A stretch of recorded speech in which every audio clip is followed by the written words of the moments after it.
Hello there. I'm back again. This is Councilmember Kimberly Ho and Tim Hogan. Hi, Tim. Hi. Hi, Tim. So today, our segment is going to be a little bit shorter than usual because I'm going to split this segment into two. So we're going to talk about the general plan. Okay. And I think it might be really interesting for our listeners, our viewers, to know that our city just I've already accused the previous administrations that because of them, we've been so underdeveloped. Yes. So, but I'd like to start on a good note, and that is to talk about, the celebration or grand opening of our Westminster Crossing just the other day. Yes. So I'm going to pop up some pictures for you to see, to share with you. I was at that grand opening, and you probably could see me in that lineup cutting the ribbon. And so I am just so proud of our, planning division. And, I never got the opportunity to thank, maybe I should take that opportunity to thank Alexis Smittle. We know that she's no longer here with us. She was the head of the community development division. Mm-hmm. And so, I'm just so saddened by losing Alexa to, I believe, Long Beach, city of Long Beach. So, we have a really great team, and they worked really hard on this project. And I was actually, I was there from the beginning to the end. Gave the vote for that project, and then now the grand opening. So yes. It's actually very fulfilling to see something like that come to fruition. Yeah, and we're able to help 65 families.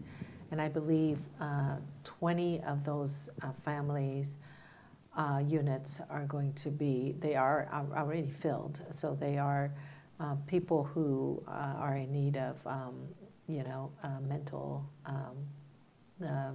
assistance. Oh, okay. And so I'm just like, gosh, it was really great to be there and to see, to kind of go full circle, from the very beginning of the project until the end.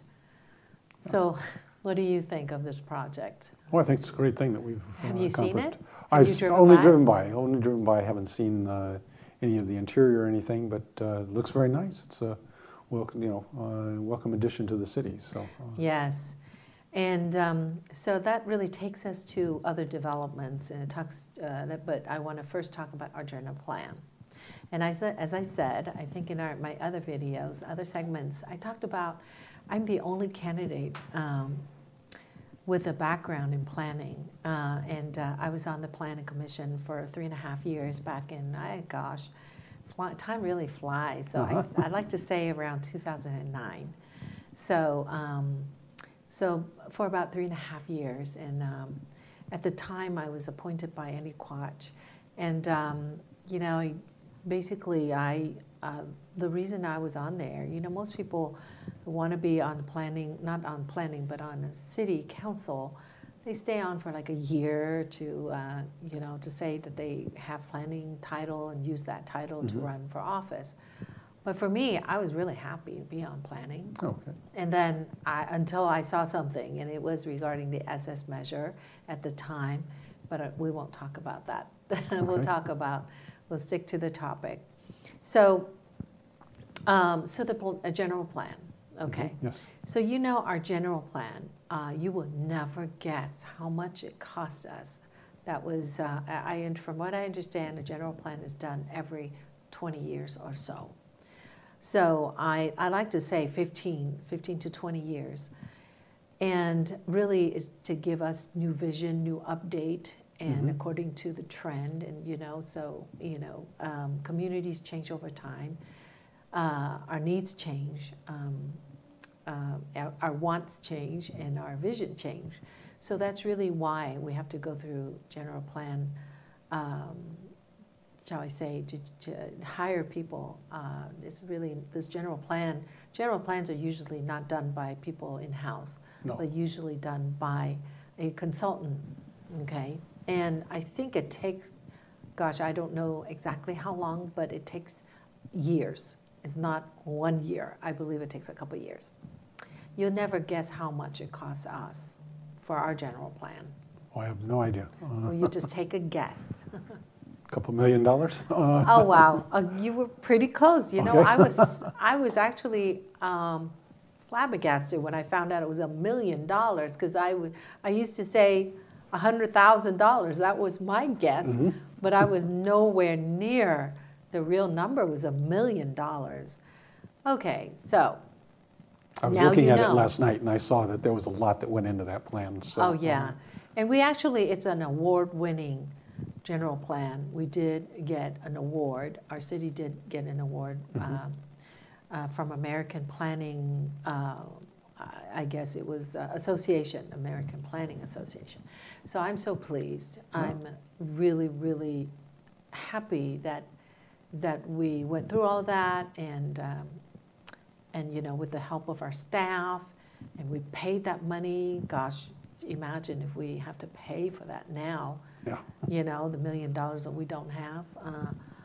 Well, okay, so now that all that done behind us, so and you know, we even paid for a general plan update, and that was in 2016, a general plan update. Okay, so now it's been 6 years, right? So what have we done with that general plan? Well, we haven't done anything, not much, except for last year. I don't know if you remember, maybe this year. So I was one of the votes that, you know, for the specific plan.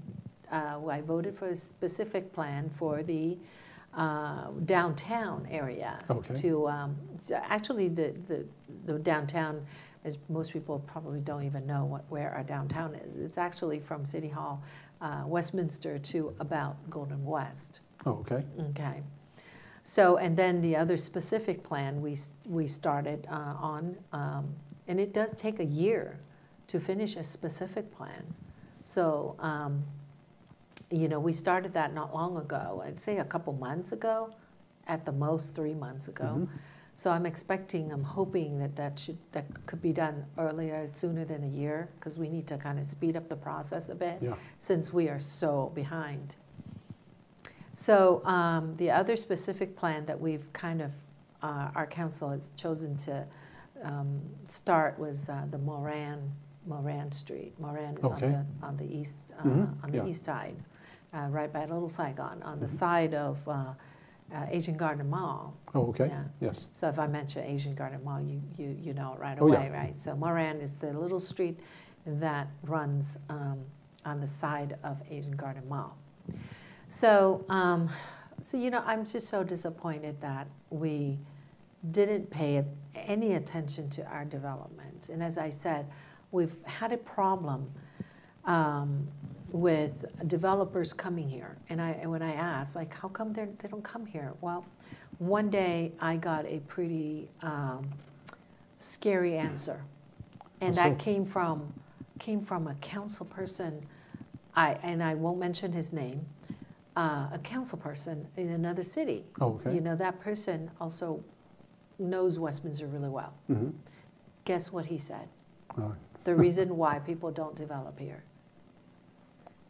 Our financial situation, I'm guessing. Oh, okay, well, that's a good guess, but it's because we're just a city known for corruptions.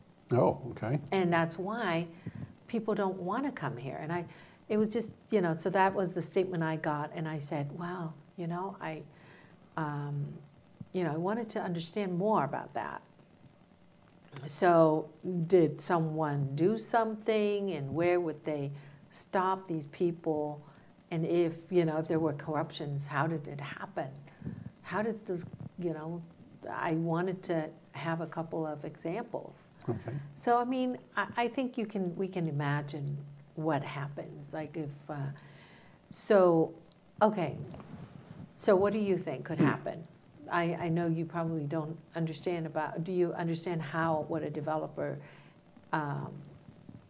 what would a developer have to do in order to get approval to build in our city. Well, there's a or lot in of any city. a lot of steps that they'd have to take within Right. the city established steps. Right. There could be some other ones that are less established that a little underhanded, but I don't know if that's the issue here or what. Well, I would say my thoughts are, you know, when maybe if I were a developer, I'd be afraid if I have a really good plan, right, to build in my city, in Westminster or any city, and then all of a sudden, my plan gets like maybe I don't get enough votes.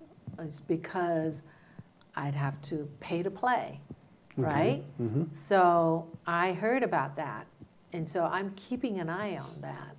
And I can tell you, I'm developing these, shall I say, I'm just becoming a lot aware. I raise my awareness to these things that could be happening and probably have happened, are happening and will happen.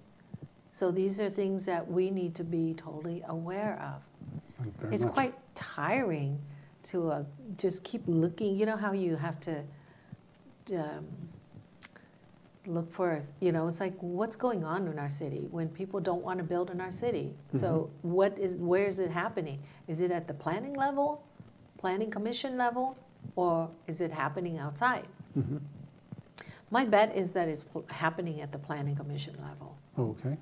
So we'll talk more about that.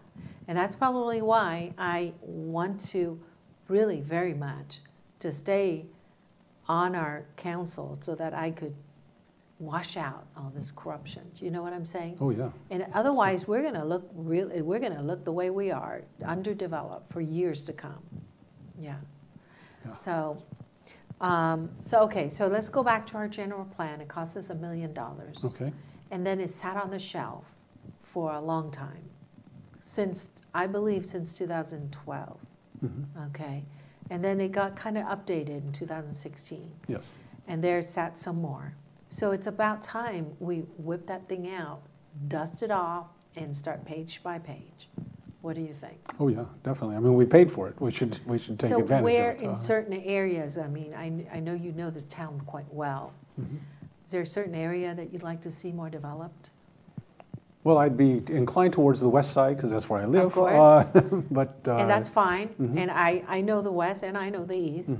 So let's just start with the west side. Where would you like? There are certain plots of land within the west side that I'm told are being land banked, held by the owners for a period of time, hoping that they're going to get greater money in the future, or they perhaps just don't want to even develop at this moment because of, like you say, the problems. Empty land? It's just empty land sitting there that... just totally vacant, nothing's on it right now. Yeah, there's a building was torn down and it remains vacant. Another one, there's never been any development on it. So these things, it would be nice to have them developed in a commercial manner.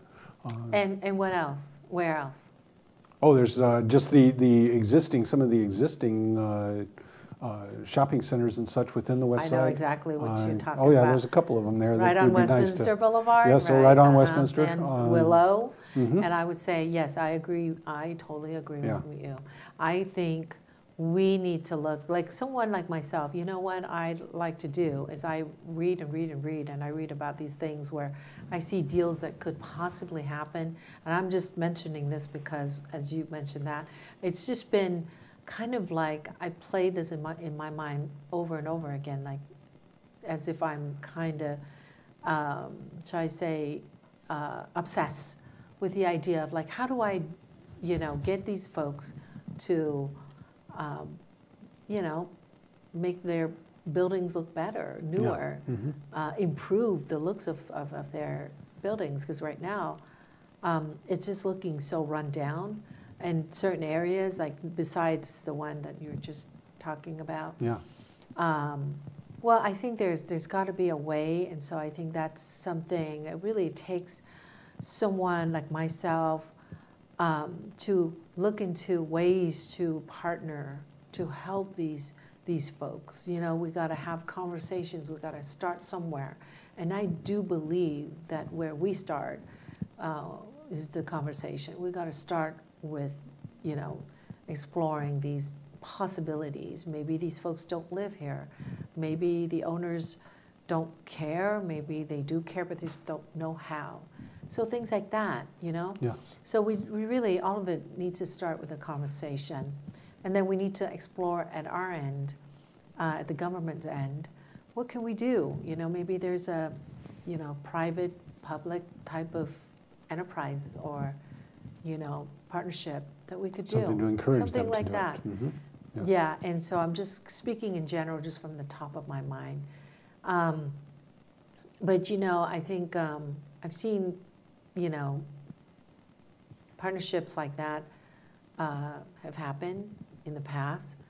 I don't know about for, you know, a totally private, you know, company where whether or not, and this is like really for them, it's like we don't have anything to gain is impossible. Mm-hmm. You know, it's not like I've seen like in housing such as Westminster Crossing where, you know, we have the public and private enterprises, partnerships, is because they are going to do some service for the citizens. Yes. So, but I don't know, it's something for us to explore, but definitely we cannot let people get away with it because it really is affecting everybody. We can't just not do something as we've done for so many years. Right. We've got to step forward and try to find answers to it. Speaking of the West Side, I know everybody wants to, you know, put a Trader Joe's or a supermarket, like one of those, you know, big box, right at where the Ranchito place used to be, right? So that's also in the same area that we're talking about. So, but the thing is that buildings look really run down, and so we need to upgrade the area. So where do we start? I believe we need to start with our general plan. We really need to make sure we look at our general plan, see what we can do. I think in the upcoming years, if I'm the mayor, I can assure you that I'm going to look page by page, and it does not need to wait. It is something I can do as early as, you know, January. Like I said, I'm going to hit the ground running. I'm going to roll up my sleeves. I'm going to need, you know, your help to get me elected first. And I can tell you that, I mean, my heart is in the right place. It's right here in Westminster, and I hope to, you know, to flush out just people who have no business being here, you know, who just want to do harm to our city. And we've seen it. We know that the investigations are going on, right? But in the meantime, what do? We need to make sure those people are not elected.